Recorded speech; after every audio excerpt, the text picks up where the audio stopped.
Aujourd'hui, on te vend du vent. Alors, je pense que tu n'es pas sans savoir que sur Internet se vend moult produits différents, et notamment des produits qui sont parfois très utiles et parfois un peu moins utiles. Et aujourd'hui, justement, on va s'intéresser à cette deuxième catégorie. Alors, on a déniché un produit assez insolite dans une vidéo, celle de Seb Lafrite, où en fait il a fait une vidéo sur le business du rien. Et en fait dans cette vidéo, il y a une entreprise qu'il présente et qui vend des conserves d'air. Donc des conserves d'air de ville. L'entreprise en question, elle s'appelle Fatroll, tu peux la retrouver sur Etsy. Donc elle a une multitude de conserves d'air de ville. En gros, il faut imaginer un petit peu la chose premier degré. Ce sont des personnes qui sont allées dans des villes différentes, qui ont ouvert une boîte de conserve, qui ont fait un tour sur eux-mêmes, qui ont refermé la boîte et qui t'ont dit « on va te la vendre 11 euros ». Et le pire, c'est que ça marche. Parce qu'il y a quand même 2881 ventes qui ont été réalisées, en tout cas au moment où je tourne cette vidéo. Il n'en a pas fallu plus pour intriguer la curiosité de Funnel Lab. Et donc on s'est dit que ce serait intéressant, pourquoi pas, de faire une boutique e-commerce pour cette entreprise-là, histoire d'améliorer un peu leur branding, parce que là du coup ils sont sur Etsy. Les boutiques Etsy sont des boutiques qui sont génériques, donc du coup tout le monde a la même. L'idée c'est qu'ils puissent se démarquer un petit peu des autres, et donc d'avoir une vraie image de marque. Donc on s'est attelé à la tâche et je vais te montrer le résultat immédiatement, histoire que tu patientes pas, mais surtout après je vais t'expliquer comment on l'a réalisé parce que cette boutique nous a quand même pas mal donné de fil à retordre. Donc c'est parti, on passe sur mon écran pour voir la boutique. Donc comme tu peux le constater, on est sur la fameuse boutique en question avec les boîtes de conserve d'air. Donc là vraiment ce qu'on a voulu faire c'est jouer sur une boutique très courte, pas de scroll, et on voulait mettre de la ressource vidéo. Donc là ce qu'on a fait en fait c'est qu'on s'est dit que comme on avait à chaque fois une boîte de conserve dédiée à une ville, on allait mettre en fond vidéo la ville qui correspondait. Donc à chaque fois qu'on va ici slider avec nos flèches, on va changer à la fois de produit, à la fois le nom qui est là bien évidemment, et la vidéo qui est dans le fond. Et quand on va cliquer sur un produit, hop là, on a une petite pop-in qui va s'ouvrir parce que bien évidemment, c'est bien de faire une boutique qui est cool, qui est agréable à regarder. C'est bien aussi d'avoir les informations nécessaires. Notamment ici, on est sur une boutique e-commerce, donc il faut avoir une description du produit, quelques images supplémentaires. Notamment ici, ils avaient fait des images avec les ingrédients dans chaque boîte de conserve. Extrêmement drôle. Donc on l'a mis aussi. Et également des infos peut-être sur l'expédition du produit. Donc tout ça, plutôt que de rediriger la personne sur une page annexe, donc une page dynamique de Webflow par exemple, eh bien on a simplement fait en sorte d'afficher ça dans une pop-in. Parce qu'effectivement, oui, je le précise, je ne l'ai pas dit bien évidemment, la boutique a été réalisée entièrement sur Webflow. Ça va de soi, puisque nous sommes pro Webflow chez Funnel Lab. Alors, du coup, avant de t'expliquer la conception et comment on en est arrivé à ce résultat-là, je vais faire une petite aparté très rapide pour te dire que Funnel Lab No Code Université change de nom et devient Corias. Alors, ça ne change en rien ce qu'il y a dans la plateforme. Tu vas toujours pouvoir te former à Webflow à travers différentes formations et différents niveaux, ça ne change pas. On a par contre effectivement ajouté quelques nouvelles leçons récemment, puisque comme tu le sais ou pas, c'est une plateforme avec de la formation continue pour toujours rester à jour sur l'outil Webflow. Et on a ajouté quelques nouvelles fonctionnalités, notamment la possibilité de traquer en fait tes leçons. En gros, quand tu consommes une leçon, tu as le tracking en direct et en fait ça te permet de voir en un coup d'œil qu'est-ce que tu as consommé, où est-ce que tu t'es arrêté dans cette leçon-là, etc. Et autre chose qui est assez intéressant, c'est qu'on a ajouté la possibilité de voir tes 3 dernières leçons consommées dans ton dashboard, ce qui fait que si tu te déconnectes et que tu te reconnectes, tu peux reprendre simplement la dernière leçon que tu as consultée pour éviter de devoir rechercher depuis le début. Du coup, si tu es déjà inscrit, je t'invite à te connecter à ton espace personnel. Si tu n'es pas encore inscrit, tu peux le faire directement en dessous de cette vidéo. Tu as un lien. D'ailleurs, tu peux accéder à 4 heures de formation Webflow offerte qui est une initiation pour comprendre l'outil, comprendre les différentes parties en fait de Webflow. Donc ça se trouve dans la description, tu t'inscris, c'est gratuit. Et donc la petite aparté est terminée, revenons à nos moutons. Alors pour concevoir cette boutique, je vais t'expliquer un petit peu dans les grandes lignes ce qu'on a fait parce qu'on a eu quand même quelques difficultés. Parce qu'au premier abord, tu te dis oui, c'est une boutique qui est relativement simple. On prend un petit slider sur Webflow, on le place sur une page, on le customise un peu, pump it up et c'est terminé. Crois-moi, c'est pas du tout le cas. Je vais t'expliquer pourquoi. Déjà, on va commencer par le slider principal. Le slider principal, c'est celui avec les produits. Celui que tu vois à l'écran qui est donc ici, avec les boîte de conserve d'air. Pour réaliser ce slider-là, comme tu peux le constater, quand je le fais fonctionner, on voit qu'il y a une espèce de rotation et une espèce de perspective qui se fait au niveau des boîtes de conserve. Celle qui est en face de nous est plus imposante que celles qui sont à côté, et normalement, si tu voyais les autres, elles seraient aussi plus petites. Plus on va vers l'extérieur du slider, plus elles deviennent petites. Le premier réflexe que tu aurais, c'est de te dire, bon, on a utilisé le slider de Webflow, l'élément HTML, mais absolument pas. Parce qu'il y a deux problèmes si on utilisait ce slider-là. Premier souci, on ne peut pas faire en sorte de mettre une liste de collection de produits dans un slider. Ce qui aujourd'hui est un petit peu handicapant, ça c'est sûr. Parce que par exemple, quand tu veux faire des produits recommandés dans une fiche produit, des choses comme ça, tu ne peux pas le faire parce qu'on ne peut pas imbriquer simplement une liste de collection dans un slider. Voilà. Hop, je m'arrête ici vite fait. C'est Aurélien du montage. Je vais juste faire une petite correction sur ce que je t'ai dit. On peut bien imbriquer une liste de collection dans un slider. Par contre, on ne peut pas faire en sorte de faire un slider multi-slide avec une liste de collection. En gros, on peut mettre par exemple 3 ou 4 items dans une slide, mais on va slider donc 4 par 4. Donc à chaque fois qu'on fera une nouvelle slide, il faudra mettre une nouvelle liste de collection à l'intérieur. Voilà, c'était juste la petite correction, on peut maintenant reprendre. Deuxième problème avec le slider de Webflow, c'est que quand tu veux faire un slider avec des multiples slides, quand tu vas arriver à la dernière slide considérée par le slider de Webflow, tu vas avoir un espace vide. Et en fait, du coup, ça fait pas très esthétique sur un site. Donc, on s'est tourné vers une autre solution. On a exploré un peu Internet, YouTube notamment, et nous sommes tombés sur la chaîne YouTube de Timothy Rix, qui est donc un créateur de contenu sur Webflow qui mêle souvent le code et Webflow, qui a fait un slider customisé. Et justement, ça nous intéressait puisque du coup, ça correspondait à ce qu'on recherchait. Alors presque, parce que le slider que lui, il a fait, donc il l'a réalisé avec la bibliothèque JavaScript Swiper.js. Je t'invite à aller voir, c'est une bibliothèque JavaScript. C'est quoi en gros? Ça te permet d'accéder à des fonctionnalités qui sont déjà précodées en fait et que tu vas pouvoir toi intégrer à ton site avec différents paramètres pour justement personnaliser, notamment ici le slider. Donc il a utilisé ça, il a fait un slider customisé et notamment il a fait un morceau de code déjà prêt. Donc nous ce qu'on a fait, on a pris ce code là. Donc comme le code ne correspondait pas du tout à ce qu'on voulait en termes de slider, on s'est donc tourné vers l'intelligence artificielle pour nous donner un petit coup de main. Et notamment ici, ChatGPT était à l'honneur. Alors comment est-ce qu'on a procédé pour arriver à ce résultat-là de slider? Ce qu'il faut faire dans un premier temps avec ChatGPT, quand tu veux lui donner des indications techniques, notamment par exemple ici, c'est très particulier puisqu'on veut lui demander de modifier un code sur une bibliothèque JavaScript qui est Swiper.js. Donc il a fallu déjà le nourrir avec la documentation de Swiper.js pour lui dire ok, prends cette documentation, imprègne-toi, et maintenant on te fournit le code et voici nos indications. Il faut que tu nettoies le code, il faut que tu le transformes pour qu'on ait une slide active qui soit plus imposante et il faut que celle qui sorte en dehors des 3 slides visibles à l'écran, il faut qu'elle soit masquée. Alors bien évidemment, ce processus-là, pour arriver à faire ce slider, ça a demandé pas mal de temps, pas mal d'itérations. On a pas mal discuté avec ChatGPT pour arriver à ça, parce qu'il y avait quand même quelques difficultés, notamment la première qui était en fait de faire en sorte que la slide active elle soit plus imposante. Donc pour ça, on a utilisé du CSS combiné au JavaScript.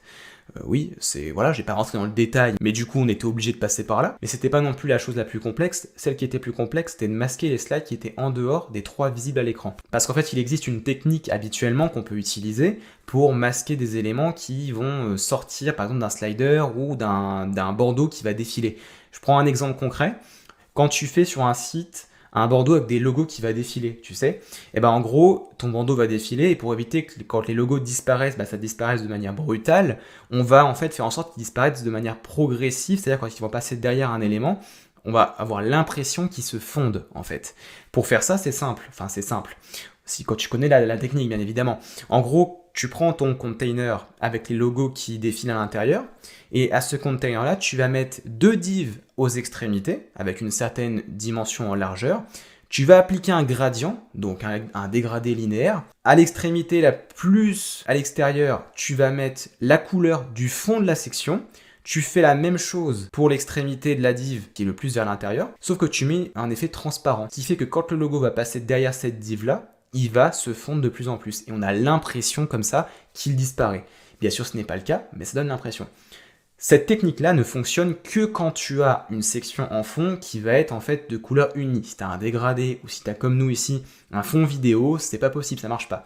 Donc, on a encore discuté un petit peu avec l'IA et il nous a simplement dit on va faire en sorte que quand la slide sort du champ, elle passe de 1 à 0 en termes d'opacité, donc de 100% à 0%, et inversement pour celle qui va rentrer, elle passe de 0% à 100%. Voilà. Et on y est parvenu de cette manière-là. Alors, je te dis, ça a été pas mal d'échanges quand même pour arriver à ça, mais au final, on a réussi à le faire. D'ailleurs, si tu veux apprendre à faire des boutiques comme ça, qui sont mêlées à l'IA, enfin où tu discutes avec ChatGPT pour customiser du code et des choses comme ça, je t'invite encore une fois à rejoindre Corias, puisqu'on t'apprend à faire des boutiques de ce type, qui sont très poussées, à faire des sliders comme ça customisés, qui te permettent vraiment de te démarquer un peu de la concurrence. Donc encore une fois, ça se trouve dans la description de la vidéo. Ensuite, il a fallu s'attaquer à la deuxième partie de notre page, qui était le nom du produit qui est affiché au-dessus et le fond vidéo. Parce que là, encore une fois, on allait devoir contourner un petit peu la chose, parce que du coup, on aurait pu le faire avec Swiper.js. On a tenté de demander à ChatGPT de nous le faire. La demande paraissait un petit peu trop spécifique. On n'avait pas non plus 40 heures à consacrer à la boutique. Donc, on a dû chercher des alternatives. Ce qu'on a trouvé, c'est d'utiliser FinSuite Attributes. Je ne sais pas si tu connais un petit peu, c'est une librairie JavaScript qui a été développée par FinSuite, qui est une entreprise en fait qui est très très présente dans le paysage Webflow, qui fait beaucoup de produits autour de Webflow, et qui notamment a fait FinSuite Attributes, qui est une bibliothèque JavaScript avec plein de petites fonctionnalités que tu peux ajouter à tes projets Webflow pour justement les booster. Et donc en l'occurrence, il y en a deux ici qui nous ont intéressés, c'est CMS Slider et MirrorClick Events. Je t'explique comment on les a utilisés. En gros, pour faire simple, pour afficher le nom en haut et qu'il slide en même temps que les conserves qui sont juste en dessous, eh bien l'idée qu'on a eue, c'est d'utiliser un autre slider au-dessus avec une liste de collections à l'intérieur. Mais là tu vas me dire, mais attends, tu m'as dit Aurélien au début qu'on ne pouvait pas imbriquer une liste de collections dans un slider sur Webflow. C'est vrai, mais du coup avec FinSuite Attributes, tu vas pouvoir le faire avec CMS Slider justement. Et donc c'est ce qu'on a fait. En fait ici on a mis un slider basique qu'on n'a pas customisé. On a mis une liste de collections en dessous qu'on a customisé avec le nom. Tu vois ici on a mis le nom du produit sur la boutique. Donc d'ailleurs je te donne la typo qu'on a utilisée puisque comme tu peux le voir on a utilisé presque la même typo qu'il y a sur les boîtes de conserve. C'est la typo Ultra. Une fois qu'on avait notre liste de collection, notre slider, eh ben on a utilisé l'attribut donc qui permet d'imbriquer la liste de collection à l'intérieur du slider. Tu peux suivre la documentation que fournit FinSuite. En gros, il faut installer juste un petit bout de code pour faire appel à leur bibliothèque JavaScript et après tu mets des attributs personnalisés. Donc ça, on peut le faire au niveau des paramètres de chaque élément dans Webflow. Tout en bas, tu as Custom Attributes et tu peux ajouter des attributs. Une fois qu'on avait terminé, c'est très bien. Notre liste de collection, elle s'imbriquait dans notre slider. Parfait. Par contre, en revanche, il manquait une chose. Parce que là, quand on slidait les différentes boîtes de conserve d'air, qu'est-ce qui se passe ? Il se passe que ça ne slidait pas en haut, le nom. Donc là, intervient la deuxième propriété qu'on a utilisée dans FinSuite Attributes, c'est MirrorClick Events. En gros, pour faire simple, quand tu vas cliquer sur un élément sur ta page, ça va cliquer sur un autre élément. Donc ça peut être utile par exemple quand tu veux faire des boutons personnalisés de slider, donc autres que ceux qui sont fournis par Webflow, et tu peux créer tes petits boutons en dehors, et puis en fait tu peux les corréler comme ça aux flèches du slider. Là c'est ce qu'on a fait. On a simplement dit, voilà, quand je clique sur la flèche de droite du slider principal, ça clique sur la flèche de droite du slider avec le nom du produit, et quand je clique sur la flèche de gauche, ça clique sur la flèche de gauche. Et il s'avère que ça a fonctionné, donc c'était nickel. Bien sûr, cette opération-là, on l'a répétée pour le fond vidéo, parce qu'en fait, c'est exactement la même chose. On a mis un slider dans le fond, en position fixe. Position fixe, je te rappelle ce que c'est quand même, ça fait en sorte de garder un élément toujours dans la page, dans la fenêtre d'affichage. Donc peu importe où tu vas scroller sur la page, l'élément sera toujours en place. Donc là, on a mis position fixe, slider dans le fond, liste de collection, imbriqué à l'intérieur avec les vidéos corrélées forcément à chaque produit, et donc MirrorClick Events pour faire en sorte que quand on clique aussi sur le slider principal, donc les différentes flèches, ça clique sur les flèches du slider, du fond vidéo, et à la fois sur le slider qui contient le nom du produit. Après toute cette mise en place, comme tu peux le constater, on arrive à une boutique à peu près potable. Bien sûr, il nous manque un élément, il nous manque la popine d'information, puisque comme je te l'ai dit, il faut quand même ajouter de l'information e-commerce. On n'est pas là juste pour faire une belle boutique, on est là pour quand même convertir le client. Donc il faut de l'information, des avis, des descriptions, l'expédition, etc., etc. Donc pour ça, ce qu'on a fait, c'est qu'on a fait la même chose en fait. On a répété le même processus. On a réutilisé un slider, mais cette fois-ci pas dans le fond, mais par-dessus, parce que c'est une popine. Et on a simplement donc customisé notre popine, utilisé CMS Slider pour imbriquer la liste de collection dans le slider et utiliser MirrorClick Events pour faire en sorte que ça clique également sur le slider avec justement la popine. Alors là, tu vas me dire, waouh, ça fait beaucoup de choses quand même. Ça fait 4 sliders, ça fait 4 listes de collections différentes. Alors oui, c'est pas un souci, sachant que sur Webflow, tu peux aller jusqu'à 20 listes de collections par page. Maintenant, il faut effectivement vérifier les performances de la page, ça c'est un fait, il y a plein d'améliorations à faire. Là, on a fait de l'autoplay avec de la vidéo dans le fond. Il faudrait bien évidemment corriger ça et faire en sorte peut-être que les vidéos ne s'activent pas toutes en même temps, mais uniquement quand on arrive sur le produit concerné. Voilà, ça éviterait de tout charger en même temps. Il y a plein de possibilités d'optimisation, bien évidemment. Là, c'est pour te montrer vraiment ce que tu peux faire avec Webflow et du code personnalisé. Bien sûr, cette boutique, elle est optimisée en mobile, bien évidemment. Tu peux aller sur le mobile, regarder la boutique, le slider fonctionne très bien, la pop-in fonctionne très bien aussi. On a tout optimisé parce qu'en fait, Swiper.js te permet également de gérer le responsive, notamment avec des petites propriétés sympas. En gros, c'est ce qu'on appelle les breakpoints, tu peux le faire aussi sur Webflow directement, mais en fait, dans Swiper.js, dans le code, tu as en fait la possibilité d'indiquer la dimension du screen que tu veux et de mettre en fait combien de slides tu veux afficher à l'écran en fonction de la taille de l'écran, justement. Donc ça nous permet comme ça de rendre le slider responsive. Et donc voilà, du coup, on arrive à ce résultat de boutique. Donc on est très content de cette boutique parce que vraiment, bah voilà, elle est assez originale. En soi, c'est ça aussi l'objectif, c'est de faire des choses qui soient originales, mais qui convertissent. Attention, bien évidemment.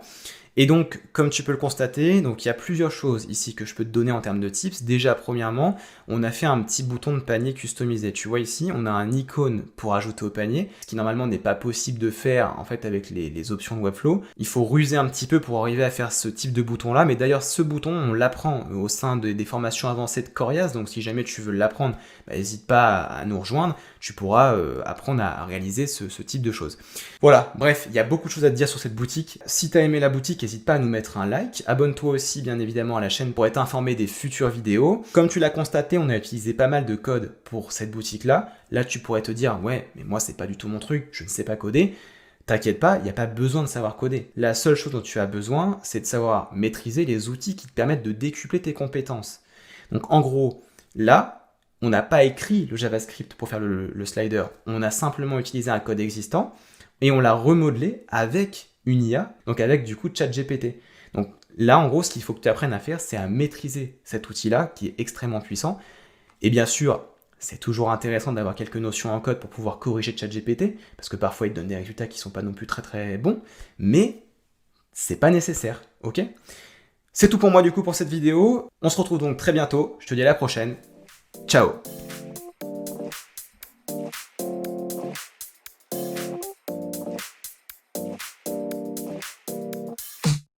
Alive, let's hit the dance floor. Don't work too hard, might break a backbone. Return of the Mac, the king is back though. Corvette and cash, I never lack those. She saw the stone, you know how that go. Fatality, my diamond.